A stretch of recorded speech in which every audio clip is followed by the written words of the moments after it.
રાજકોટ અગ્નિકાંડના આરોપી સાગઠિયાના રાઝ ખુલ્યા છે। પૂર્વ ટીપીઓ સાગઠિયાની બેનામી સંપત્તિને લઈને ખુલાસો થયો છે। સાગઠિયાની ઓફિસમાં મળેલા ઘરેણાને લઈને ઘટસ્ફોટ થયો છે। સાગઠિયા લાંચમાં બિલ્ડરો પાસેથી ઘરેણા લેતો હતો। રાજકોટના 3 જ્વેલરની પૂછપરછમાં ઘટસ્ફોટ થયો છે। ઘરેણા પર મળ્યા રાજકોટના નામાંકિત 3 જ્વેલર્સના માર્ક। નામાંકિત 3 જ્વેલર્સના માલિકોની એસીબી દ્વારા પૂછપરછ કરવામાં આવી। રાધિકા જ્વેલર્સ, શિલ્પા જ્વેલરના માલિકની પૂછપરછ તો પ્રેમજી વાલજી જ્વેલર્સના માલિકની પણ પૂછપરછ કરવામાં આવી છે। એસીબીની પૂછપરછમાં 3 જ્વેલર્સના માલિકનું એક જ રટણ છે કે સાગઠિયાએ તેમની પાસેથી ક્યારેય ઘરેણા નહીં ખરીદ્યાનું રટણ કરવામાં આવી રહ્યું છે। તો પછી ઘરેણામાં એમનું લેબલ કેવી રીતના મળે, સાગઠિયાને કોણે કોણે લાંચ આપી, તેને લઈને હવે તપાસ તેજ કરવામાં આવી છે।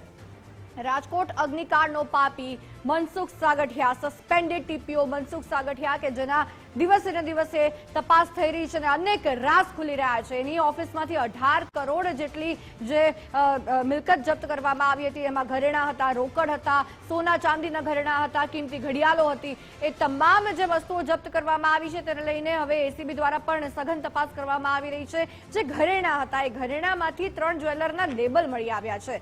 3 જ્વેલર પાસેથી તેણે ઘરેણા ખરીદ્યા હતા અને રાજકોટના 3 જ્વેલર્સની પૂછપરછમાં ઘટસ્ફોટ થયો છે। જ્વેલર્સ કહી રહ્યા છે કે અમારા ઘરેણા એની પાસે આવ્યા જ ન હોય, તેમણે અમારી પાસેથી ઘરેણા લીધા જ નથી। તો પછી એ લેબલ્સ ક્યાંથી આવ્યા?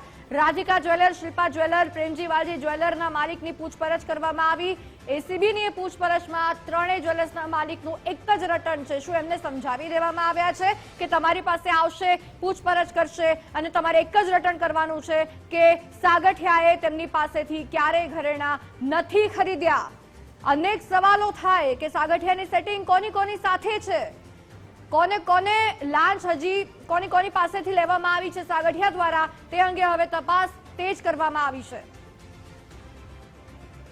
અનેક રાઝ આગામી સમયમાં પણ ખુલી શકે છે, કારણ કે આટલી કરોડોની સંપત્તિ એક સરકારી અધિકારી પાસે કેવી રીતના આવે તે જ સૌથી મોટો સવાલ છે। અને જે લાંચ લીધી હોય, સેટિંગો કર્યા હોય, લોકોના કામો કરી દીધા હોય, સાથે જે સેટિંગ આખી સાગઠિયા દ્વારા આટલા સમયમાં કરવામાં આવી છે તેને લઈને હવે અનેક રાઝ ખુલશે। સંવાદદાતા ગૌતમ ભેડા આપણી સાથે જોડાયા છે। ગૌતમ, મનસુખ સાગઠિયાના વધુ રાઝ ખુલ્યા છે। ઘરેણા પર જ્વેલર્સનું લેબલ સામે આવ્યું છે, પરંતુ જ્વેલર્સનું એક જ રટણ છે કે અમારી પાસેથી નથી ખરીદ્યા। હજી ચોક્કસ જે રીતના ટીઆરપી ગેમ ઝોન બાદ જે મનસુખ સાગઠિયા સામે હવે એન્ટી કરપ્શન બ્યુરો છે તેમના દ્વારા પણ તપાસ હાથ ધરવામાં આવી છે। તેમાં નવા ખુલાસાઓ સામે આવી રહ્યા છે, કેમ કે જે સોનું તેની પાસેથી ચાંદી અને સોનું જે મળી આવ્યું છે તેની ઓફિસમાંથી મોટી સંખ્યામાં કરોડોનું ચાંદી અને સોનું જે મળી આવ્યું છે, ત્યારે એ બાબતે એસીબી દ્વારા તપાસ કરવામાં આવતા રાજકોટનું નામાંકિત રાધિકા સહિત જે જ્વેલર્સ છે ત્યાંથી આ સોનું ખરીદવામાં આવ્યું હતું। જોકે જે જ્વેલર્સના જે માલિકો છે તેમની એસીબી દ્વારા પૂછપરછ કરવામાં આવતા એવી વાત સામે આવી છે કે ખુદ સાગઠિયા છે તે પોતે આ સોનું ખરીદવા ન હતો ગયો, એટલે એવી પણ શંકા છે કે બિલ્ડરો દ્વારા એક લાંચના સ્વરૂપે સોનું ખરીદી અને સાગઠિયાને આપવામાં આવ્યું હોય, ત્યારે તો આ બિલ્ડરો કોણ છે તેને લઈને પણ તપાસ શરૂ કરવામાં આવશે। જી આભાર ગૌતમ સમગ્ર વિગતો બદલ।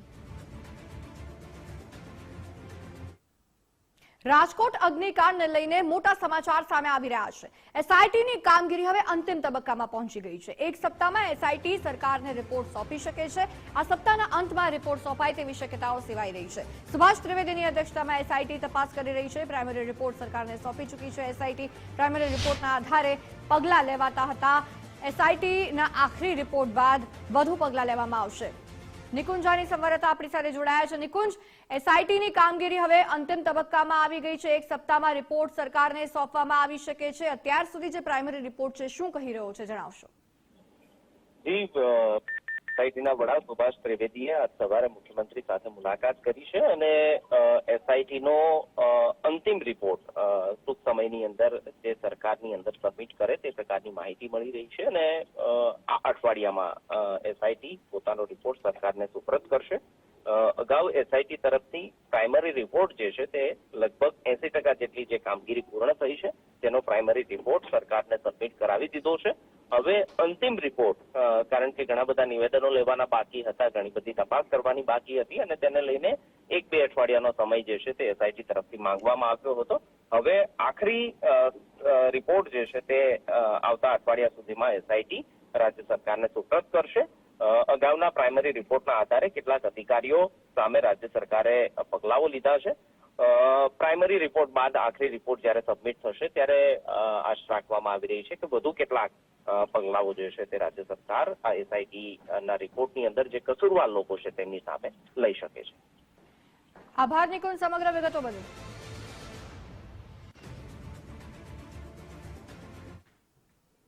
રાજકોટ અગ્નિકાંડમાં તપાસ એજન્સીના રિપોર્ટને લઈને અનેક તર્ક વિતર્ક સર્જાઈ રહ્યા છે. એસઆઈટી સહિત ત્રણેય એજન્સીની તપાસ માત્ર મનસુખ સાગઠિયા સુધી જ છે.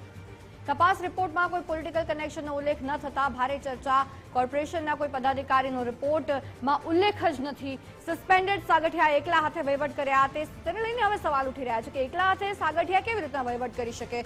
મનસુખ સાગઠિયા માત્ર મહોરું છે, મોટી માછલીઓ છટકી જશે તે સવાલ થાય, કારણ કે અત્યાર સુધી રિપોર્ટ માત્ર સાગઠિયા સુધી આવીને અટકી ગયો છે. અમારી સાથે એસોસિએટ એડિટર ધર્મેશ વૈદ્ય જોડાયા છે. ધર્મેશ, એસઆઈટી સહિત ત્રણ એજન્સીની તપાસ હવે માત્ર મનસુખ સાગઠિયા સુધી જ પહોંચી છે, આવું કેવી રીતના શક્ય છે?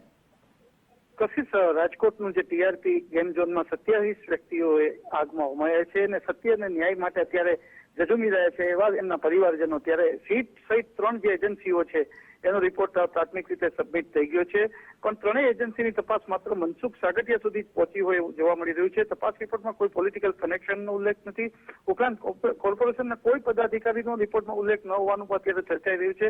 મહત્વની વાત એ છે કે સસ્પેન્ડેડ મનસુખ સાગઠિયા એકલે હાથે કોર્પોરેશનનો વહીવટ કરતો હતો કે જેનાથી એ કરોડો કમાયો. આ તમામ સવાલો અત્યારે થાય છે. આની સૌથી પહેલા સીટ સુભાષ ત્રિવેદીની જે બની હતી એ પછી રાજકોટ પોલીસની સીટ હતી અને એક સભ્ય કમિટી બનાવી હતી, જેમાં 3 આઈએએસ હતા જે રાજકોટ અગાઉ નોકરી કરી રહ્યા છે. અને એવા સંજોગોમાં જે રિપોર્ટ પ્રાથમિક સબમિટ થયો તેમાં પોલિટિકલ અને કોર્પોરેશનના પદાધિકારી દૂર રહ્યા હોય તેની ચર્ચાથી અનેક લોકો, ખાસ કરીને જે પરિવારજનો છે, એમને ન્યાય મળશે કે નહીં એ સવાલ ઉઠ્યા છે. કારણ કે કોર્પોરેશનમાંથી કરોડો કમાનાર મનસુખ સાગઠિયા માત્ર મોરું જ છે તો મોટી માટલીઓ છટકી જશે કે શું, એ પ્રશ્નો પણ અત્યારે રાજકોટ સહિત સૌરાષ્ટ્રમાં ચર્ચાઈ રહ્યા છે. જી આભાર ધર્મેશ જોડાવા બદલ.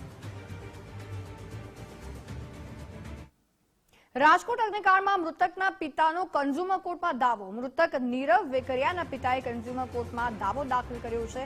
રૂપિયા 20 લાખના વળતરનો દાવો દાખલ કર્યો છે. કલેક્ટર, પોલીસ કમિશનર, મ્યુનિસિપલ કમિશનરને પક્ષકાર બનાવાયા છે. રેસવે એન્ટરપ્રાઇઝ ભાગીદારી પેઢી સામે વધુ એક કાર્યવાહી. આયોગ દ્વારા તમામ પક્ષકારોને નોટિસ પણ ફટકારવામાં આવી છે.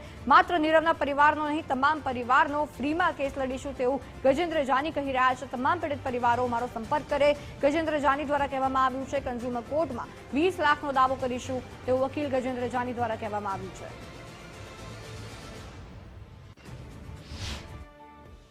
મને એવું લાગ્યું કે આમનું આ કાર્ય જે છે એ મારે નિઃશુલ્ક વિનામૂલ્યે કોઈ પણ પ્રકારની ફી લીધા વગર કરવું જોઈએ.